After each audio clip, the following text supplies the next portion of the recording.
I never saw it coming that night. Everything changed in a way I couldn't comprehend. After 3 years of marriage, when my wife, Isabel, invited me to dinner with her friends, I saw it as a hopeful sign. It was rare for her to include me in such gatherings, so I clung to the moment as an opportunity to reconnect. Dressed in my best suit, I set off with cautious anticipation, hoping that this evening might bridge the growing distance between us. As I straightened my tie in the mirror, I convinced myself that tonight was our chance to rediscover what we had lost. I arrived at the restaurant 2 minutes late, delayed by a stubborn parking spot. Even that small delay seemed to set the tone for the night. The moment I walked in, I sensed something was off.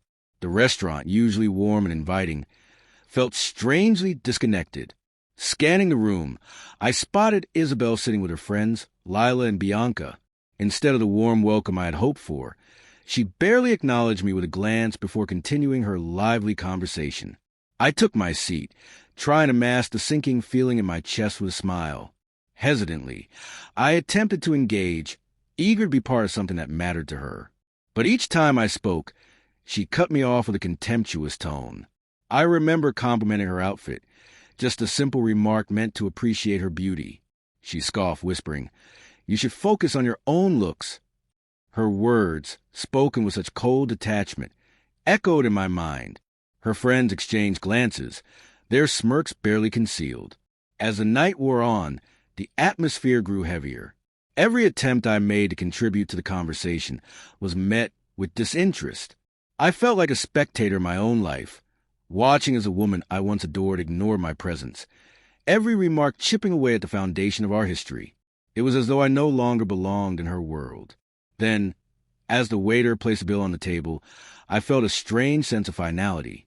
Without hesitation, Isabel pulled it toward me, sneering as she said, "You know what? I don't think this is working. I deserve better. A man like you should be grateful I ever married you." Time slowed. Her words, spoken so carelessly, fell like a verdict, a final, crushing blow that erased everything we had once shared. Laughter from her friends rang in my ears, a cruel confirmation of what I had feared all along. I stared at the $350 bill, now symbolic of my shattered pride and the illusion of love I had clung to for years. A strange calm washed over me. I replayed every moment, every smile, every promise, now tainted with doubt. This dinner had not just been a meal. It had been an unraveling, a public display of indifference that left me exposed. Each second dragged on, disbelief and heartbreak settling over me like a weight I could no longer carry. As I sat there, the painful truth became clear. She had already moved on. Our years together were now nothing more than a collection of fading memories. And yet, in that moment of despair, I saw something else. A beginning. The destruction of that night was not just an ending, but a chance to rebuild, to rediscover myself, free from the burden of a love that had become a lie. I left the restaurant with a heavy heart. The crisp night air a stark contrast to the warmth we had once shared. Driving home, I let my thoughts wander, each memory a step toward an uncertain future, one that, while painful, held the promise of self-discovery. When I arrived home, I paid the bill without a word, letting the silence mirror my grief. Sitting on my worn-out couch, I poured myself a drink, my hands shaking as I tried to make sense of it all. The echoes of that dinner replayed in my mind, the sneers, the mocking glances, her cold dismissal. How had the woman I loved become so cruel? Then my phone started ringing, over and over. 13 missed calls from unfamiliar numbers. When I finally answered, it was Isabel's mother, her voice shaky, confused. Soon, texts flooded in from her sister, even Bianca. But Isabel herself never called. It was her family, piecing together what had happened. Needing answers, I logged into her social media. There was a photo from that night, a selfie with Lila and Bianca, captioned, "Starting fresh, new beginnings, restart." The irony was crushing. The woman who had once vowed to stand by me now celebrated a new life, one that no longer included me. I stared at the screen, realization dawning. The betrayal ran deeper than just one night.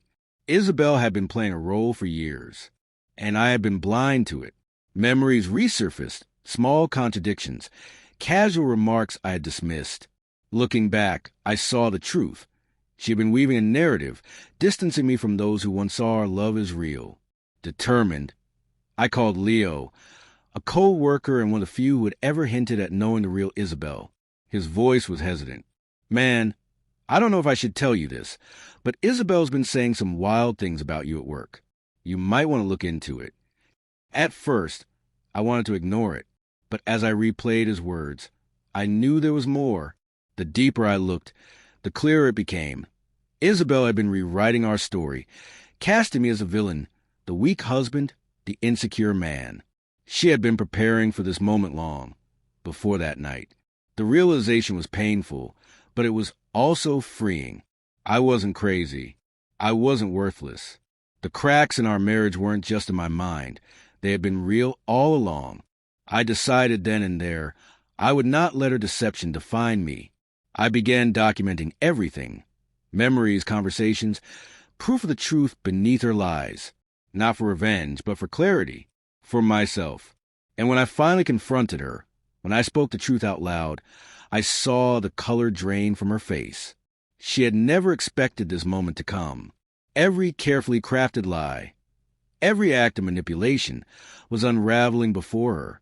I could hear the whispers from her family, their stunned silence as they realized they had been part of the illusion. I knew then that the truth, long buried beneath her facade, was finally rising to surface. As we sat in a quiet corner, away from their stares, I told her everything. Every deception, every betrayal, every moment of cruelty I had endured.